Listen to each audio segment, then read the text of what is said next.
Hey guys, welcome back. If you're new here, my name is Becca and today we are going to be hauling some books.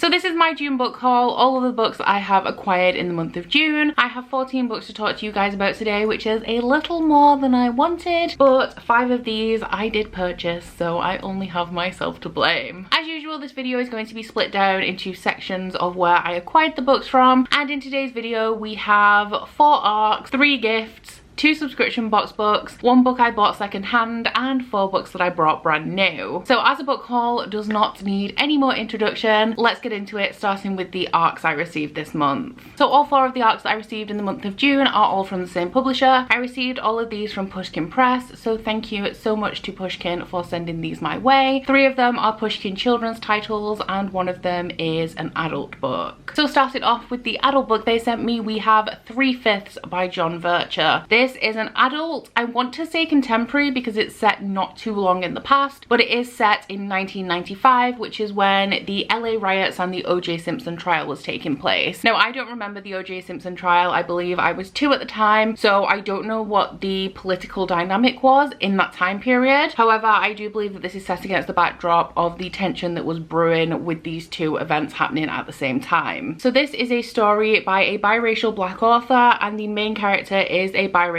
black man who is white passing. He meets up with an old friend who has just gotten out of jail, who has recently been converted to white supremacy, and our main character witnesses his friend attack a black man with a brick. That is all I know about this. I expect it to be very hard-hitting. It is a little bit outside of the norm for me because while I do read hard-hitting contemporary, I've noticed that I don't usually read contemporary written by male authors, so this is going to be something a little bit outside of my comfort zone, but it definitely sounds very poignant and very interesting, and the release date on this is October 2020. So the next 3 are all from the Pushkin Children's imprint. The first one of those I am very excited about, and that is When Life Gives You Mangoes by Corinne Getton. I believe that this is a children's release. The release date for this is also October 2020, and this follows a young girl who lives in a village called Sycamore. She has a life that she really enjoys. She spends a lot of her time running around her village. However, she has a lot of missing memories from the previous summer. I believe that the catalyst for this novel is a young girl coming from England, and our main character Clara does start to grow distant from her best friend, and in the midst of this she does start to have some memories resurface from the summer that she can't remember. I don't really know what direction this is going to go based on the synopsis, but I am very excited to read it once again. The cover for this one is absolutely stunning, and once again this is own voices as it is by a black author with a black main character. Pushkin also sent me The Deep Blue Between by Ayesha Haruna Attar. Once again an own voices novel. This one follows 2 twin sisters. I believe that this one is a young adult release, but these 2 twin sisters have had their home left in ruins by a raid, and I'm not sure what the time scale of this is, but it says that the twins do pursue separate paths, one in Brazil and one in West Africa, and they have shared dreams of water that keep them connected, but they are unsure whether the paths that their lives have taken will ever bring them back together again. So this one, once again, does sound very interesting,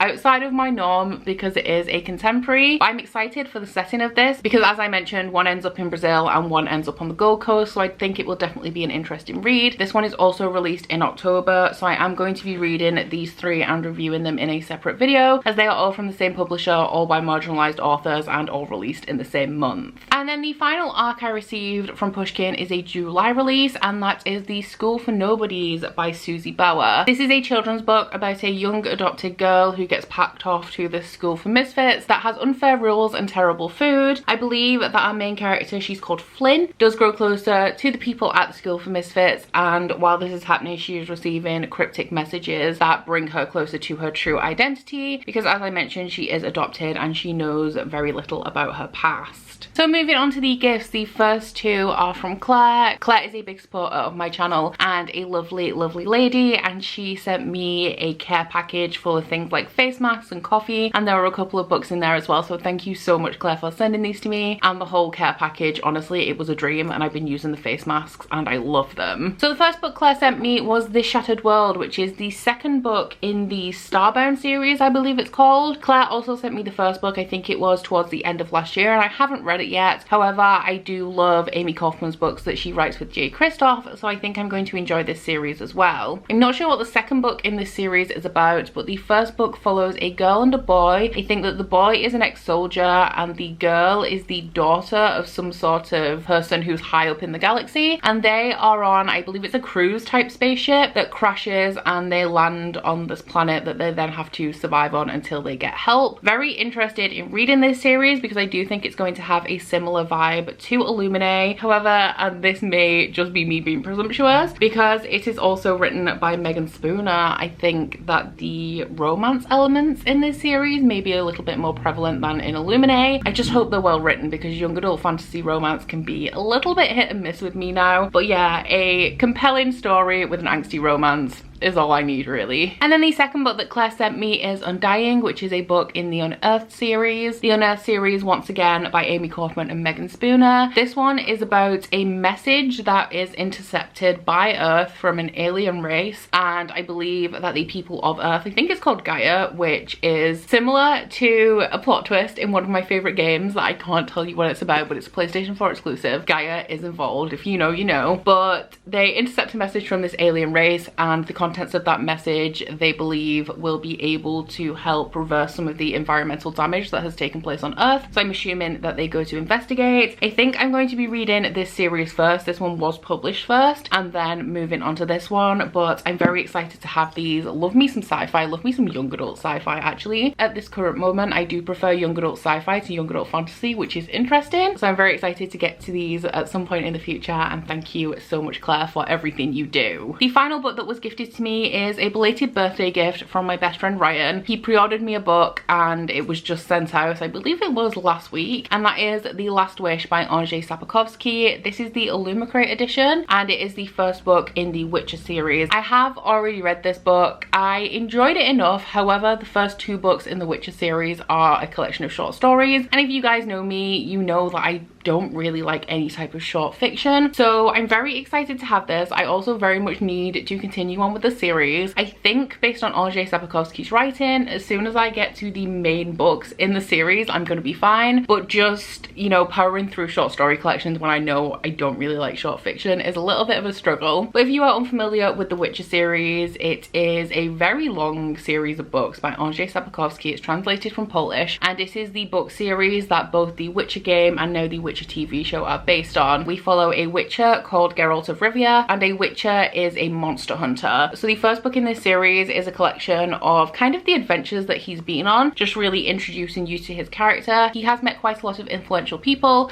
especially through this installment, so I'm assuming that those people will play a bigger part in the series overall. The Illumicrate edition specifically has this beautiful cover with the Witcher wolf on. It also has stunning end pages, which I think are my favorite thing about it, and a pretty spine as well. I'm not sure whether Illumicrate will be releasing the rest of the series in this edition, because there are a lot of them, but if they are, maybe I will collect the rest down the line. I think next we'll move on to the two subscription box books that I have. The May Illumicrate did include two books. One was a graphic novel and one was a full-length novel. So starting off with the graphic novel, that is Witchy by Ariel Slamet Rees. I'm probably saying that horrifically wrong, but this is the first book in a brand new graphic novel series. It is a chunky one. The way that it's formatted, like the actual physical book, reminds me a lot of a manga, and at first I thought it was, then realized that it's absolutely not. It's a graphic novel. So this story takes place in a witch kingdom, and your strength and your power is determined by the length of your hair. If you are extremely strong and extremely powerful, you are taken into this guard that protects the realm. However, if your hair is too long, you are killed killed, and that is called Witch Burning. So I'm excited to read this. If it hadn't have come in a subscription box, I probably would not have picked it up because I am picky about art styles and this is not my favorite. However, I do really like the color palette in this. I'm very interested in the story, and because it's a graphic novel, I will probably read it a lot sooner than I read a lot of books in this video. The standard novel in the May Owlcrate was Incendiary by Zoraida Cordova. This is the first book, I think it's in a series by Zoraida Cordova, who is the author of Labyrinth Lost, which I did actually haul last month. This one does seem to have a kind of traditional young adult fantasy plot. However, I do believe that Zoraida Cordova is a member of the Latinx community, and that does tend to come through in her stories. So in this book, we follow a main character called Renata, and Renata is a memory thief, which means that she has very rare powers. When she was a child, the king used her and her powers in a siege that killed thousands of people. So after that, Zoraida was taken in by this kind of spy sect that work against the crown. However, they don't trust her and they blame her for all of the lives lost during the siege. I believe that the main plotline of this story is that Renata has to return to the capital city to perform this undercover top secret mission for the guy who's the head of her unit, who she also happens to be in love with, of course. And while she's at the palace, memories of her childhood start to resurface. So like I said, sounds like a typical young adult fantasy plot, but I am actually very interested in it, especially because it mentions romance, and you know, we have royalty in here, we have powerful women and undercover missions, and yeah, it's all of the things that I love in young adult fantasy, so I think I'm actually going to really enjoy this one. And lastly, onto the books that I purchased for myself. The first one I picked up secondhand off eBay, and that is Assassin's Quest by Robin Hobb. This is the third book in the Farseer trilogy, and the third book that my book club, the Catch Up Book Club, will be reading for our read along of the Realm of the Elderlings, also known as Elderling Long. So this one is incredibly chunky, thick. It's about 840 pages, I think. Yeah, 838. And this is the final book in the first trilogy in the Realm of the Elderlings. Now, the Realm of the Elderlings is a universe that is created by Robin Hobb that is broken down into separate series. I think there's 5 series in all, and 3 of them follow the main character of this first trilogy, which is Fitz. So the Farseer trilogy starts out with Fitz at 6 years old, and he is dropped off at the keep by his maternal grandfather, who says that he's washing his hands of him and he is to go back to the man who sired him. Now, the man who sired him is actually the king in waiting, Prince Chivalry, and so Fitz is taken to Bookkeep Castle to be presented to his father. However, when they arrive, they find out that Fitz's father has actually abdicated the throne and gone to live in the countryside. So after this, nobody really knows what to do with Fitz, and he's left with the man who used to look after Fitz's hounds, horses and hawks to look after him, and there he grows up amongst the royalty but also amongst the common people at Bookkeep Castle. So the king decides that the best thing to do with Fitz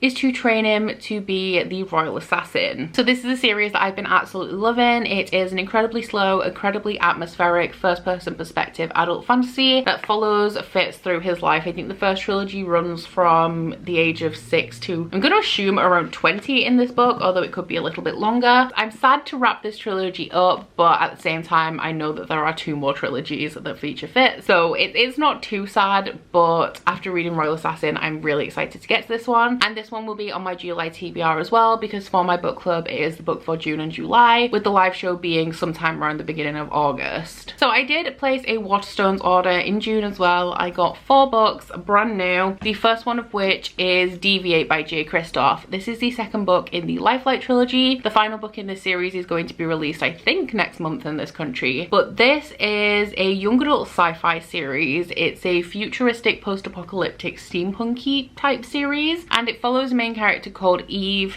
who performs or competes, I guess, in Robot Wars to make money to pay for her grandfather's medication, who is dying of cancer. Now, cancer is a big risk in this world because pretty much the Earth's atmosphere has been decimated and the sun's rays are incredibly harmful. The story really kicks off when Eve loses one of these Robot Wars, and while she's on her way home, she finds a lifelike, which is an android that was created not too long ago and also discontinued not too long ago because they are remarkably human, and the lifelights were in a position where they were very human-like, but they weren't actually human, and because of that they wanted to rebel, they wanted more rights, and so production of them was shut off. So Eve finds one of these, and the lifelike does unlock something about her past that she didn't quite remember. This series is an Anastasia retelling as well, or at least the first book is. I'm not sure how those themes are going to carry through the rest of the series, but I did really like in the first book how the Anastasia retelling was redone, and the plot plot twists at the end of that book are seriously on point. I don't really love the scrap PP setting of this series, but everything else kind of just makes it worthwhile because those plot twists, honestly, seriously guys, if you want your head to spin,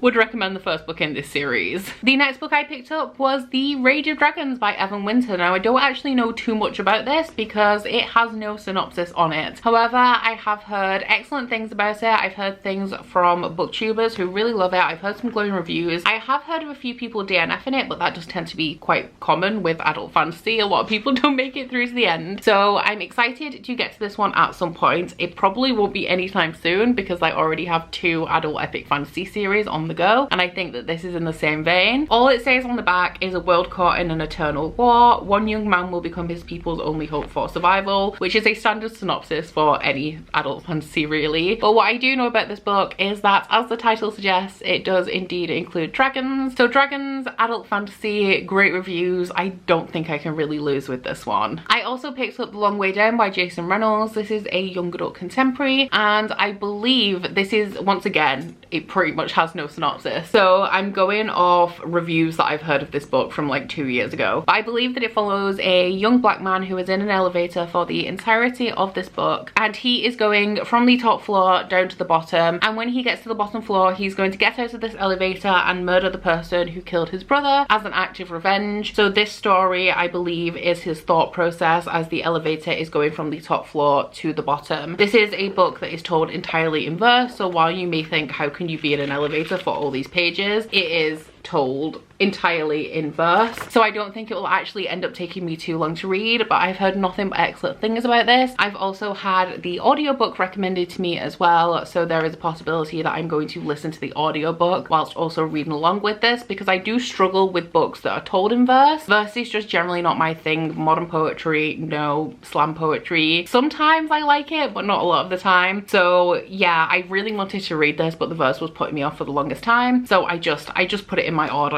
and I think I'm going to try and read this one in July. And then the final book I have for this haul is the reason that I placed the Waterstones order in the first place, and that is The Empire of Gold by S.A. Chakraborty. This is a brand new release. It is the 3rd book in the David Bad series, the first book of which is City of Brass. I have not actually started this series yet, but I do own all of the books in hardback. But the reason that I picked this up is because UK hardbacks can be quite difficult to find, and I did buy the first book in hardback, so I wanted a matching set. Honestly, the 2nd and 3rd books in a series are usually not as difficult to get hold of, but if you wait too long it can be a little bit of a challenge. So if I've bought the first book of a series in hardback, I do try to get the rest before they go out of print. So this is the final book in the trilogy. She is a chunky one, although the text isn't too small. It's 763 pages, although that is the glossary, so yeah, 750-ish pages. And I believe that the first book in this series follows a woman who is a con artist. I think she's some sort of spiritual healer, or she gives advice or guidance and pretends to commune with greater entities, but it's all a con. However, one day when she is performing one of these cons, I think it's something like an exorcist, she accidentally summons a genie and they have to go to the City of Brass for some reason. So I'm very excited to get to this series. I don't think I've seen a single person not like this series, and the UK covers are absolutely stunning, so I'm glad that I have a hardback set of them, and hopefully I can start this series very soon. Keep your fingers crossed for me, guys. I'm not really in the position to be starting a new series at the moment because I should be wrapping them up, but I'm very excited for this one because, as I said, the reviews are glowing. So that is it for my June book haul. I do think it is going to be my last one for a while. I don't think I'll be having one in July. I have plenty of books to get through now. Honestly, I think I have enough books to last me three to 5 years at my current reading pace, which is seriously intense. But please let me know down in the comments if you have read any of the books that I've mentioned in this book haul, and also please don't forget to like if you liked it and subscribe if you want to. If you head into my description box, you'll find a link to my Goodreads, Instagram, Twitter if you'd like to follow me on any of those, as well as links to my Bookish body butter and candle website, the Instagram for that, and a 10% off discount code. While we're talking about the candle website, I am going to have a restock coming very soon. The restock is going to either be Friday or Monday, so keep your eyes peeled if you are looking to get hold of some candles, because pretty much everything on there is out of stock at the moment. But that's it from me today, guys.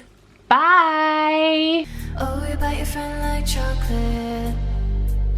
You say you'll go where nobody knows, with guns hidden under our petticoats. We're never gonna quit it, no, we're never gonna quit it, no.